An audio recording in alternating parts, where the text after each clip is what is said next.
invitado, Ricardo, esta Así noche es, para sí. hablar justamente del tema. El profesor Diógenes Sánchez, con quien vamos a profundizar en este tema, porque, profesor, es el tema de todos los años prácticamente. No encontramos todavía la solución a decir, estamos al 100%, o por lo menos el Meduca, que es el que lo tiene que decir, estamos al 100% para que todas las escuelas arranquen el próximo 5 de marzo. ¿Cuál es la realidad o el balance que ustedes hacen en esta fecha? Sí, mire, lamentablemente pareciese un déjà vu que yo en otra oportunidad también pude plantear, de que yo voy para 5 años de estar dirigiendo el gremio de los educadores, de los profesores. Y son 5 años que vengo reiterando los mismos problemas de los problemas de infraestructura al inicio del año escolar. El Ministerio de Educación y el Gobierno Nacional no tienen una estrategia de mantenimiento de las infraestructuras, lo que va a ocasionar que este año 2018 sea un año caótico en materia de infraestructura. Ese es el tema, mantenimiento. O sea, no esperar a que acabe el año escolar para entonces que pase el mes de diciembre y entonces en enero es que vamos a ver qué es lo que pasa o qué es lo que falta. ¿Cuál es la situación con el tema del mantenimiento de las escuelas? Sí, bueno, no existe. Primero no existe. Lo otro que debo decir es que ha parecido como una especie de sarcasmo lo que ha planteado el Gobierno Nacional, donde este año casi 240 escuelas de los sectores oficiales van a terminar las clases antes para poder habilitar a esas escuelas para poder atender a la JMJ el próximo año. Eso mismo le iba a preguntar porque nos estábamos preparando para la JMJ y había salido de que habían algunas escuelas que se iban a utilizar para ello, pero ¿por qué tendríamos que esperar a que te dieras esta actividad que iba a traer muchísima gente para prepararlos y no prepararlos simplemente para el año escolar como todos los años? Sí, definitivamente lo que hemos planteado es que no puede ser que por este hecho de la JMJ es que ahora es que se van a escoger 240 colegios en el área capitalina para rehabilitarlo y tratar de adecuarlo y a poder atender a esa población. ¿Y eso lo van a hacer en qué fecha? Supuestamente se calcula que en el mes de octubre, noviembre se estén terminando las clases en 240 colegios de Panamá Centro. O sea, acortar el periodo escolar para poder habilitar esos colegios. Pero ha tenido que ocurrir ese fenómeno para poder que reparen las escuelas cuando nosotros ya tengo 5 años, todos los años exigiendo escuelas dignas para nuestros estudiantes.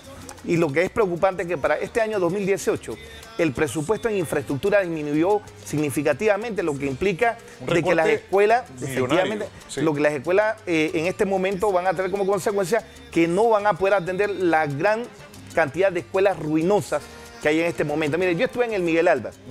Ahí una empresa se ganó la licitación para construir esa escuela y la empresa se dio a la quiebra y el propietario de la empresa se fue para España, lo que ha provocado entonces que en la propia escuela solamente esté el terreno baldío. Ahora la aseguradora ha tenido que entrar para poder solucionar el problema y buscar otra compañía para ver si inicia la construcción de esa escuela. Igualmente está el Colegio de Los Pozos. Yo fui a Los Pozos hace como 20 días y estuvimos viendo 3 pabellones, 2 pabellones de 3 pisos. Ahí están a la intemperie, permitiendo que le caiga sol y lluvia y prácticamente se deteriore la construcción porque la empresa también falló. Ahora, profesor, yo quiero ir más allá, porque estamos hablando del mal estado de las escuelas, acabamos de hablar del tema del presupuesto del Meduca. Este es un país con ingresos económicos importantes por el canal y por todas las empresas en las que tiene acciones el Estado, como Cable & Wireless y otras empresas, que recibimos dividendos importantes. O sea, somos un país hasta cierto punto privilegiado económicamente, que de hecho nos damos cuenta cuando faltan algunas cosas y vemos tanta plata por ahí. Pero en un país como este, en donde su recurso humano debe ser cada vez mayor en capacitación, para precisamente llenar los espacios en esas empresas, la educación recibe un recorte igual que la justicia. O sea, nosotros estamos trabajando al revés en este país. ¿Qué es lo que cómo se ve un país cuando no es un tema de Estado la educación? Bueno, precisamente el tema educativo no está en la agenda política de este gobierno. Y precisamente porque nosotros hubo un acuerdo en el 2016 cuando fuimos a una huelga de que el gobierno nacional iba a destinar el 6% del Producto Interno Bruto para educación. ¿Eso lo solicitaron ustedes? Lo exigimos y lo firmaron 5 ministros de Estado. Lo firmó la ministra de Educación, el ministro de Desarrollo Social, el ministro de Trabajo, el ministro de la Presidencia y el ministro de Economía y Finanzas. Firmaron ese acuerdo donde iban a otorgar el 6% del Producto Interno Bruto para educación, que es lo que establece la UNESCO que debe invertir cada país como mínimo. No tenemos que el 3. Nosotros apenas estamos en el 3.3% con el último estudio que presentó el Banco Interamericano de Desarrollo. Es decir, que no podemos hablar de la calidad de la educación, no podemos hablar del tema educativo si no invertimos en la educación.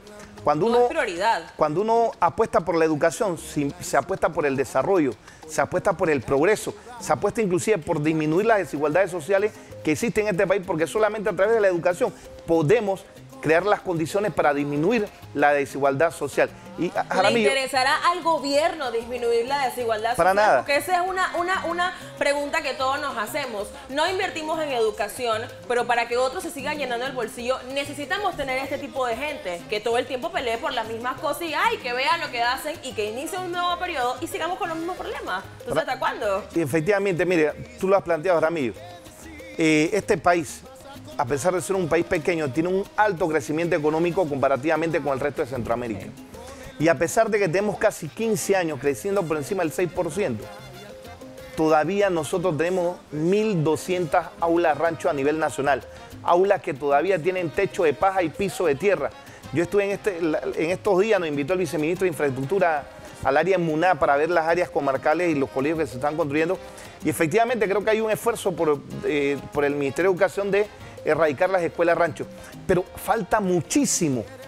Fuimos a 2 escuelas, pero cuando hablé con los moradores me dicen, sí, pero es que allá abajo hay 5 que todavía están todavía no inician las obras de construcción, todavía están a medias, no han culminado, y lo que va a ocurrir es que va a iniciar el año escolar, va a entrar el invierno y los estudiantes no van a poder tener la oportunidad de tener su escuela para poder recibir sus clases. A ver, el tercer piso tiene preguntas. Claro. Que me llama la atención, estamos viendo a nivel de estructura de los colegios que no están en condiciones. Yo hablo también, como comparto con el profesor Dione, el papel y las condiciones para que el educador pueda trabajar también, puesto que yo soy esposo de una educadora. ¿Qué sucede? Aquí cada vez con esta comisión de nombramiento es algo increíble, se esconden posiciones que salían el año pasado. Tú, miércoles, no está aquí otra vez cuando ves en los concursos.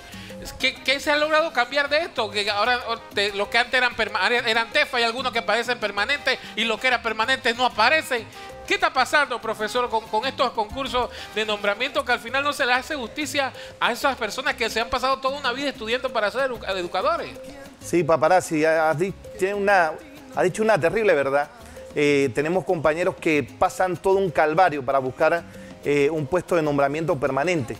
Son compañeros que tienen licenciatura, que tienen posgrado, tienen profesorado, tienen maestría y están rogando tener la oportunidad de tener un puesto permanente. Inclusive, la única manera de ganarse una permanencia pareciera es yéndose a las áreas comarcales, es decir, yendo a las áreas más remotas. Donde nadie quiere ir y es donde están dando esa vacante. Y nosotros este año tuvimos que hacer una denuncia porque encontrábamos que cuando salió la primera vuelta de concurso de nombramiento salieron alrededor de casi 1000 vacantes. Pero nosotros tenemos la estadística de que todos los años salen alrededor de 3500 vacantes, entonces solamente habían salido 1000 y salimos a hacer la denuncia y eso provocó que el Ministerio de Educación sacara una segunda vuelta de nombramiento que sale el 12 de marzo. 12 de marzo, 12 de marzo cuando las clases iniciaron. Cuando nosotros entramos el 26 de febrero, lo que implica es que el Ministerio está nombrando tardíamente a estos docentes para ahorrarse prácticamente la quincena de alrededor de 1200 docentes que deben ser nombrados. Eso, ustedes me van a disculpar. Pero, profe, los nombramientos son TEFA. Eso es una canallada. O sea, tú no estás jugando ni siquiera con el salario y en todos los gobiernos, Jaramillo. Exacto, en todos los gobiernos es lo mismo. Con el estudiante que tiene que aprender. En todos los gobiernos son lo mismo. O no se acuerdan que el gobierno de Martín Torrijos tuvieron como 4 ministros de educación. Espérate, que me toca hablar a mí. Dele, compadre. Espérate, que me toca hablar a mí. Claro. Tocaste un tema muy importante. Desde 1987, oye eso, mi papá es profesor de física y matemática. Jubilado, con maestría, con posgrado y todo. Desde 1987 yo me asustaba y yo le decía a mi viejo, oye, acá la escuela en la anexa está... amigo, lo que pasa es que estamos bajo el régimen de los militares y aquí la educación es lo último. Pasamos entonces a la democracia en 1990 y estamos peor en los tiempos de Noriega. Estamos en los tiempos de los militares. Exacto. Estamos mucho peor y me toca hablar a mí. Dele, compadre, dele con todo. Entonces, yo lo que pienso que las personas que han colocado, o sea, dentro del Ministerio de Educación, están interesadas para que la educación vaya tomando forma en cuanto al planteamiento que se hace de que, bueno, estamos en la provincia de Veragua, hay 200 escuelas, de las que hemos salvado 160 para el próximo año, salvamos las 40. ¡Bravo! Nos vamos para Coclé, Claro, tenemos arriba. 180 escuelas, hemos salvado 120 escuelas, porque ya tenemos, ¿cuánto? 25 en la democracia, y estamos en lo mismo, y aquí nadie hace absolutamente nada. ¿No? Es triste, Jaramillo, porque si tú recuerdas desde el tiempo en Dara que estaba el difunto ministro Alarcón, Talacino, venía a ver, era una cantidad de la ministros, misma historia, es lo triste. gobierno tras gobierno, Aquí la también misma hay una historia. realidad, tumbar profesor, el y es que cada maestro con su librito. Es lo que parece que ocurre, no solamente, no cada 5 años, sino cada vez que alguien ocupa el puesto. Por ejemplo, la experiencia que narra Paparazzi y Cash, de que en un solo periodo presidencial hubo más de 2 o 3 ministros de educación. Sí, insisto, creo que el tema educativo no se ha visto como un tema de Estado. Como un tema de Estado y sobre todo con la importancia y la relevancia que adquiere el tema educativo. Mire, cuando usted tiene un buen sistema educativo, usted va a tener a una buena población bien educada, porque de la educación surgen los ingenieros, surgen los arquitectos, surgen los periodistas, surgen los educadores, surgen los médicos. Es decir, si tenemos como base fundamental del desarrollo económico de un país a la educación, entonces está apostando por el principal recurso humano, que es la gente. Así es. Y así podemos llegar al desarrollo, pero lamentablemente pareciese que hay sectores que no quieren que la educación realmente prospere, porque en la medida en que la educación avance, realmente si la educación no avanza, vamos a tener mano de obra barata. Así es, profesor. Y eso es lo que en alguna medida pareciese que hay sectores que atentan contra la educación Ahora, pública. profesor, yo escuchaba, estuve leyendo también que el viceministro Staff, hablaba sobre el tema de las certificaciones a los profesores de inglés. Estos que viajaron y que recibieron una capacitación. ¿Ustedes qué como información tienen de eso? Porque hace poco yo hice la pregunta y alguien prácticamente a rajatabla en redes sociales me dijo que yo andaba con la cizaña de estar cuestionando una cuestión que había sido un éxito rotundo. Hoy, este fin de semana, el viceministro dice que si acaso el 5% de los docentes han logrado la certificación. 70 personas dijo. Yo leí la entrevista y dijo que 70. La verdad no conozco las estadísticas, pero nosotros hemos dicho que, mire, el programa es positivo en el sentido de que lleva a los compañeros a tener otras experiencias académicas. Sin embargo, yo decía, ¿por qué no se utilizan esos dineros para construir laboratorios de lengua en los centros, en las mismas escuelas? Te quedas con todo el mobiliario y no solamente se beneficia al docente, sino a todos los estudiantes que pueden utilizar ese mobiliario. ¿Cómo funciona un laboratorio de lengua? Tiene Paparazzi, tienen su micrófono, su audífono y el docente va hablando. Por los programas. Exactamente, y eso le permite una interacción entre el docente y el estudiante. Profesor, una pregunta, porque a mí me resultaba también gracioso, me dio mucha risa cuando este gobierno dijo, cuando vino en el discurso y que vamos a dar clases de inglés en ciencia. ¿Te acuerdas, Jaramillo? Pero si aquí no han arreglado ni los laboratorios de ciencia. No sé si usted, que es profesor en el Moscote, lograron arreglar eso allá. No, todavía. Eso que te ha dicho es una terrible realidad, porque queremos enseñarle a los estudiantes a hablar en ciencia, pero no tenemos laboratorios ni de física, ni de biología, ni de química, ni de nada. Ahí el Moscote es el mejor ejemplo. De casi 8 laboratorios de ciencia que tenemos, solamente 2 sirven. Mire, profesor, por acá yo tengo... Usted me estaba hablando de un 6% del aporte del Estado a la educación. Y estamos en el 3%. 3.3. 3.3. Bueno, cuando se termine este gobierno, ¿verdad? Se pone. Era el 6%. Presidente de la República, Juan Carlos Varela. Ministro de Educación, fulano de tal. Director nacional y se pone. Bien. Siguiente gobierno. ¿En cuánto estamos? En 2.8. Ey, para que la gente se dé cuenta en realidad. Si los gobiernos que estamos eligiendo en campañas electorales hacen y tienen esa voluntad de educar a los niños, a los más necesitados. Es que eso tiene que hay venir en su niños, propuesta de profesor, trabajo. Paparazzi, hay niños que tú le preguntas, ¿usted desayunó? Sí. ¿Qué comió? Arroz. ¿Arroz con qué? Con arroz. ¿Qué niño puede pensar bien y asimilar lo que un educador está diciendo? Por el amor de Dios. Profesor, esto es un crimen. Profesor, una pregunta también. Esta semana se va a discutir en la Asamblea Nacional lo que tiene que ver con el PRA, de que en vez de hacer un PRA, va a ser por voluntario el que quiera ser poner sus aportaciones para el PRA. Se retiro anticipado a voluntario. Exactamente, sí. Pero de 17 organizaciones magisteriales que existen en el país, 16 están diciendo que no están de acuerdo con lo que está proponiendo el diputado Fanovich. ¿Qué es lo que va a pasar esta semana, profesor? Sí, mire, ahí el PRAVO, que es el Plan de Retiro Anticipado Autofinanciable, le permite a los docentes retirarse a través de una pensión puente, porque a nosotros nos quitaron lo que se denominaba antes las jubilaciones especiales, que especiales no tenía nada. Creo que todos los trabajadores debemos aspirar a poder retirarnos antes. Sin embargo, el que pretende tumbar el PRA es el gobierno, porque el gobierno está obligado a aportar el 4.40 y el docente tiene que aportar el 3.50, es decir, que en total aportamos el 7.90. Pero cada vez que hay un aumento salarial, el Estado tiene que aportar 4.40, lo que significa que cada vez que hay un aumento, el gobierno, aparte del aumento que nos tiene que dar, tiene que aportar el 4.4.